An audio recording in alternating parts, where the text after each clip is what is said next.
आपण पाहत आहे मानव मित्रांनो, आळंदी नगर परिषदेच्या हंगामी निवडणुकीत अनेक नवे आणि उत्साही चेहरे नगराध्यक्ष व नगरसेवकासाठी आपले उमेदवार अर्ज दाखल करत आहेत. तर आज आपण त्याची बन जाणून घेणार आहेत. त्यांच्या स्वप्नातील आळंदी कशी असावी, नागरिकांसाठी ते काय बदल घडू इच्छित आहेत आणि पूर्वीच्या नगरसेवक व नगराध्यक्ष कार्याबद्दल मत काय. उमेदवाराचा प्रश्न स्वतःच्या थोडक्यात ओळख करून घ्या. आम्ही आपलं नाव. मी अर्जुन मेदनकर, आळंदी जनहित फाउंडेशन कार्याध्यक्ष. गेले 30 वर्ष आळंदी आणि पंचक्रोशीमध्ये समाज विकास साधण्याचा प्रयत्न करत आहे. तीर्थक्षेत्र आळंदी हे राज्यातील नव्हे तर संपूर्ण देशातील भाविक वारकऱ्यांचं श्रद्धास्थान आहे आणि येथील इंद्रायणी नदीचं प्रदूषण हा मुख्य मुद्दा आहे. आळंदी येथील इंद्रायणी नदीचं प्रदूषण, पिण्याचे पाण्याची नियमित समस्या, रात्री अपरात्री होणारा पाणी पुरवठा, हा नियमित 24 तास पाणी पुरवठा कसा होईल यासाठी आम्ही यापुढील काळामध्ये प्रयत्न करणार आहे. तीर्थक्षेत्र हे स्वच्छ, सुंदर आणि हरित होण्यासाठी गेले 3 वर्षापासून सिद्धबेट जळगाव आळंदी येथे वृक्षारोपणाचं मोठ्या प्रमाणात कार्य हाती घेतलेलं आहे आणि यापुढील काळामध्ये तीर्थक्षेत्रामध्ये पर्यावरण संवर्धन, वातावरणीय बदल, वारकरी भाविक भक्तांसाठी नागरी सेवा सुविधा मोठ्या प्रमाणात उपलब्ध करून देण्याचा प्रयत्न आहे. आळंदी येथील भाविकांचा मुख्य आरसर तीर्थक्षेत्र मंदिर परिसरातील सौंदर्य वाढीसाठी जास्तीत जास्त निधी उपलब्ध करून दर्शन बारीचा हा मुख्य प्रश्न प्रलंबित राहिलेला आहे. दर्शन बारी ही कमी जागेत जास्तीत जास्त भाविक कसे राहतील यासाठी क्षेत्रफळ कमी असेल तर हाईट वाढवून 10 मजली 11 मजली दर्शन बारीची व्यवस्था आपण आळंदीच्या विकासासाठी निवडून आल्यानंतर कोणती कामे प्राधान्य करणार आहेत. ट्रॅफिकची समस्या, व्यवस्था, स्वच्छता, पाण्याची समस्या व पर्यावरण सुरक्षा. यामध्ये नवीन एसटी स्टँड मध्ये बहुमजली मल्टीपर्पज दर्शन बारी, व्यावसायिक गाळे आणि राज्यातून सर्व ठिकाणावरून तीर्थक्षेत्रातून एसटी महामंडळाच्या बसेस आळंदीत येऊन आळंदी हे तीर्थक्षेत्र सर्व तीर्थक्षेत्रांना एसटी बसच्या माध्यमातून जोडण्यासाठी प्राधान्याने उपक्रम प्रयत्नशील राहणार आहे. आपला मुख्य घोषवाक्य काय, संदेश काय आहे नागरिकांसाठी. राज्यातून येणाऱ्या भाविक भक्तांना तसेच आळंदीतील वारकरी भाविक नागरिक यांना नागरी सेवा सुविधा प्राधान्याने उपलब्ध करून देण्यासाठी यापुढील काळात निश्चित पाठपुरावा केला जाईल. स्वच्छ आळंदी, सुंदर आळंदी आणि हरित आळंदीचा संकल्प आळंदी जनहित फाउंडेशन, आळंदी जनहित विकास आघाडी आणि सेवाभावी संस्था, मित्र परिवार. पूर्वीच्या नगराध्यक्ष कार्याबद्दल त्यांचे मत काय हे जाणून घेऊ. उमेदवार, आपलं नाव काय. उमेदवारांचं नाव सोनाली सचिन तापकीर. त्यांच्या वतीने मी सचिन चंद्रकांत तापकीर बोलतोय. आळंदीच्या प्रत्येक जुन्या नव्या नगराध्यक्षांनी चांगल्या प्रकारे काम करण्याचा प्रयत्न केलेला आहे. काही अंशी काही यश आले, काही यश आले नसेल, पण आपण मागे जाऊन फार काही त्यातून घेऊ इच्छित नाहीये. कुणाला दोष देण्यात अर्थ नाही आणि कुणाची फार स्तुती करण्याला एक सीमा असतात. त्यांचं काम समाधानकारक आहे असं म्हणून आपण पुढे बोलूया. आपण आळंदीच्या नागरिकांसाठी निवडून आल्यावरती कोणती कामं प्राधान्य करणार आहेत.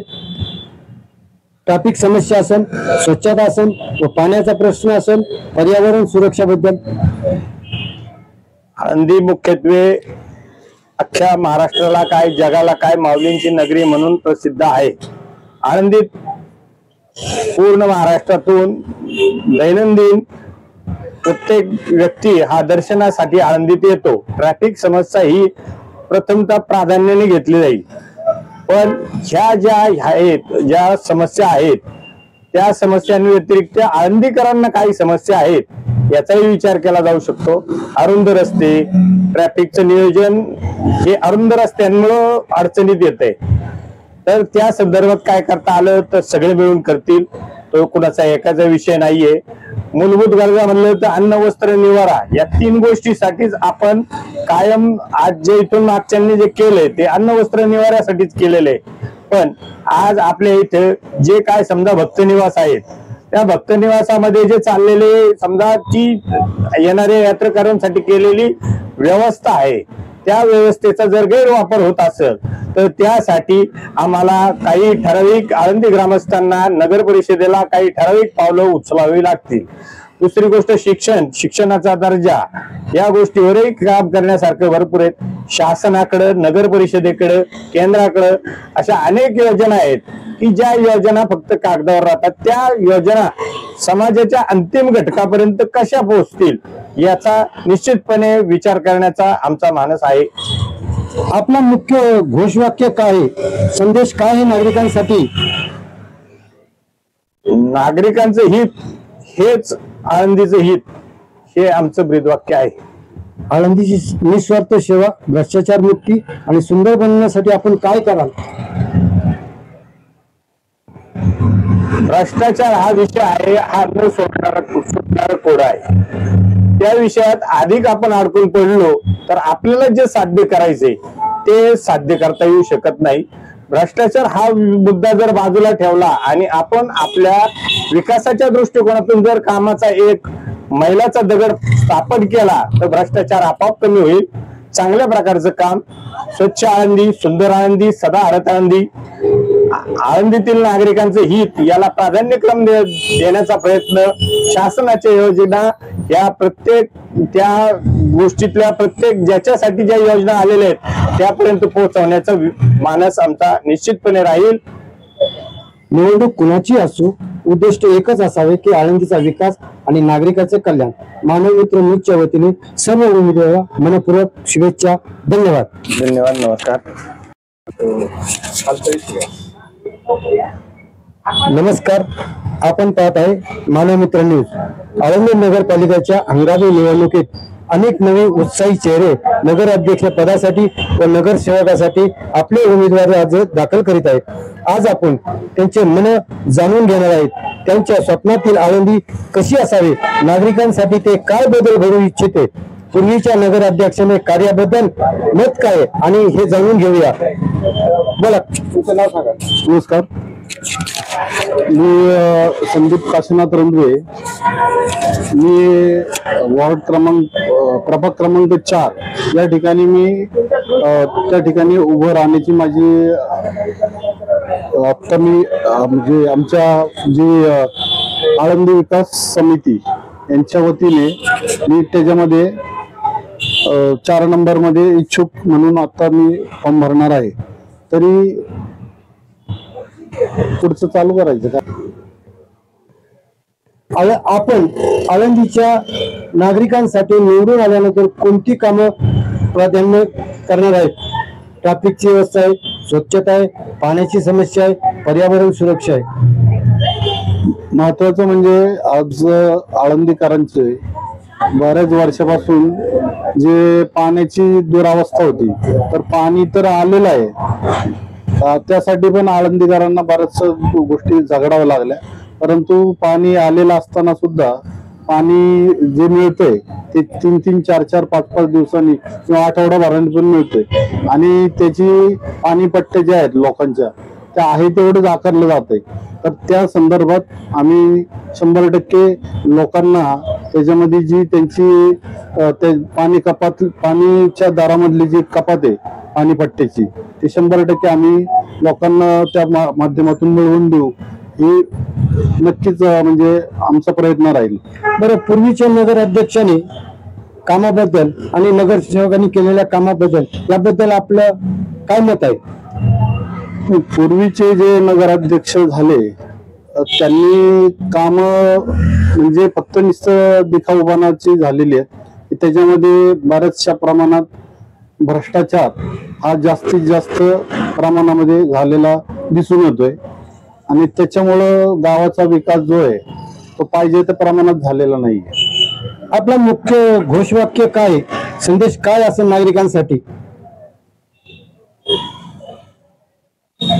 आळंदीचा विकास हाच आमचा ध्यास. आळंदी शहरे निस्वार्थ सेवा, भ्रष्टाचार आणि सुंदर बनवण्यासाठी आपण काय कराल?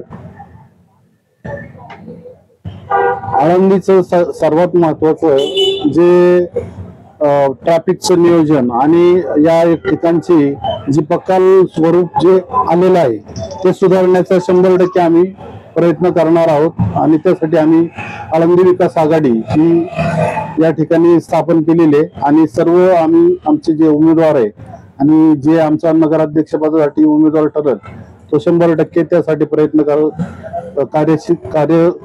कार्यरत राहणार आहे. प्रत्येक उमेदवाराकडे स्वतःचा दृष्टिकोन, स्वतःची कार्ययोजना आणि नगरी विकासासाठी जबाबदारी आहे. निवडणूक कोणती असो, दृष्टिकोन एकच असावे की आळंदीचा विकास आणि नागरिकाचं कल्याण. मानवी न्यूजच्या वतीने उमेदवाराला मनपूर्वक शुभेच्छा. धन्यवाद. पोहोचली तर नाही का रोडला बिल्डिंग. माझं नाव सुजित बबन काशीद, मुलगी डॉक्टर आहे ना. मी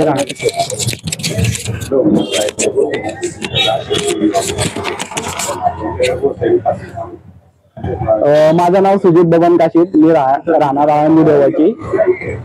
मी सामाजिक कार्यामध्ये अग्रेसर असल्यामुळं मला एक राजकारणामध्ये आळंदीच्या विकासाबद्दल माझी काही मतं आहेत.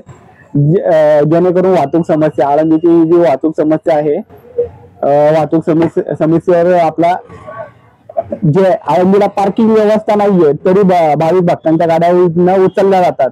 त्या गाड्यांचं प्रमोशन जे उचललं जातं त्याची पावती खरंच आळंदी पोलीस चौकीला जाते का जो ठेकेदार ठेवलाय त्याच्या ह्याच्यात जाते. पहिलं ते सर्वात प्रथम क्लिअर करायचंय. त्यानंतर सेकंड जो आपला आहे आळंदीच्या रस्त्याच्या दुतर्फा वृक्षारोपण करायचं आपल्याला की जे अजूनपर्यंत झालेलं नाहीये. तर तिसरा मुद्दा, जे आळंदी नगर परिषद आहे, आपल्या आळंदी नगर परिषदेची विशेष सर्वसाधारण सभा होते. त्या विशेष सर्वसाधारण सभेमध्ये जे मुद्दे मांडलेले असतात आळंदीच्या दृष्टीने, ते आळंदीच्या जनतेला कळत नाहीत. ते जनतेला मुद्दे कळण्यासाठी प्रत्येक मुद्दा हे आळंदीच्या जनतेला कळावा यासाठी आपण विशेष अशी सोयी सुविधा करणार आहोत. बरं, आपण नागरिकांसाठी निवडून आल्यानंतर कोणती कामं प्राधान्य देणार आहेत? आळंदी नगर परिषदेमध्ये निवडून आल्यावर सर्वात प्रथम मुद्दा आहे शिक्षणाचा. इकडच्या ज्या शैक्षणिक संस्था आहेत त्या अव्वाच्या सव्वा बाहेरच्या लोकांकडनं अव्वाच्या सव्वा पैसे घेतात. ते म्हणजे जे आळंदीमध्ये आलेले आहेत ते वारकरी, गोरगरीब, कष्टकरी कुटुंब आलेले आहेत. त्यांच्यामध्ये डोनेशनच्या नावाखाली आळंदीच्या शिक्षण संस्थांमध्ये जो प्रकार चालला आहे त्या प्रकाराला आपण त्याला एक हात घालणार आहोत. सेकंड, जे भाविक भक्त येतात त्यांच्यासारखी पार्किंगची व्यवस्था आळंदीत कुठेच नाहीये. ज्या थोड्याफार पार्किंग आहेत त्या पार्किंग फक्त ठेकेदारी पद्धतीने चालवल्या जातात. त्या पार्किंगची व्यवस्था, त्यानंतर ज्या भाविकांच्या 2 व्हीलर आहेत त्या कंपल्सरी उचलल्या जातात. आळंदीच्या लोकांच्या 2 व्हीलर पण उचलल्या जातात. रस्त्याच्या दुतर्फा सम आणि विषमची व्यवस्था कुठेच नाहीये पुणे महानगरपालिकेसारखी. तर त्या विषयाला एक हात घालणार आहे आपण. पूर्वीच्या नगराध्यक्षांनी केलेल्या कामाबद्दल आणि नगरसेवकांनी केलेल्या कामाबद्दल आपलं मत काय आहे त्याबद्दल? पूर्वीच्या नगराध्यक्षांनी जे पाण्याची समस्या होती, आळंदीकरांची प्यायच्या पाण्याची समस्या, ती थोड्याफार प्रमाणात मिटवली आहे. पण त्या प्यायच्या पाण्याचा असा विषय आहे की रात्री 2, 3 आणि सकाळी 4, 5 वाजता कधी पण पाणी येतं. म्हणजे जे कष्टकरी लोक आहेत, आपले गोरगरीब लोक आहेत, जी कामाला जातात 9 ते 8 तास, त्या 8 तासाच्या कामाला जाण्यामध्ये त्यांचं पाणी कधी येतंय संध्याकाळी 12 वाजता, कधी येतंय रात्री 3 वाजता. हे पाण्याची टायमिंगच नाहीये. तो पाण्याचा टायमिंग सूट करणार. त्याचबरोबर त्यांची घरपट्टी पाणीपट्टीची जी समस्या आहे आळंदीकरांची ती मार्गी लावणार. आणि त्याचबरोबर आळंदीकरांचे जे रखडलेले गोरगरीब जनतेने जे एक अर्धा गुंठ्याची घरं बांधली ती आळंदी नगरपालिकेच्या मते ती घरं टीपी प्लॅन सँक्शन नाहीये. तर त्यांना एक विशिष्ट असे थोडीशी त्यांच्याकडनं फी घेऊन ते सर्व टीपी प्लॅन सँक्शन करून जेवढे होतील तेवढी सगळी घरं आपण त्यांना नियमित करून देणार, नियमित वर्गवारी करून देणार, जेणेकरून त्यांचं पाणीपट्टी आणि घरपट्टीची समस्या दूर होईल. अशा पद्धतीने आपलं मुख्य घोषवाक्य निवडणुकीचा संदेश काय आहे नागरिकांसाठी? आमच्या निवडणुकीचे घोषवाक्याचा संदेश असाच राहील की सुंदर आळंदी, स्वच्छ आळंदी आणि त्याचबरोबर स्वच्छ प्रशासन. धन्यवाद. प्रत्येक उमेदवाराकडून स्वतःचा दृष्टिकोन, स्वतःची कार्ययोजना आणि नागरिकांसाठी जबाबदारी आहे. निवडणुकीत कोणाचंही असो, दृष्टिकोन एकच असावे की आळंदीचा विकास आणि नागरिकांचं कल्याण. मानव मित्र न्यूजच्या वतीने उमेदवाराला मनपूर्वक शुभेच्छा. धन्यवाद.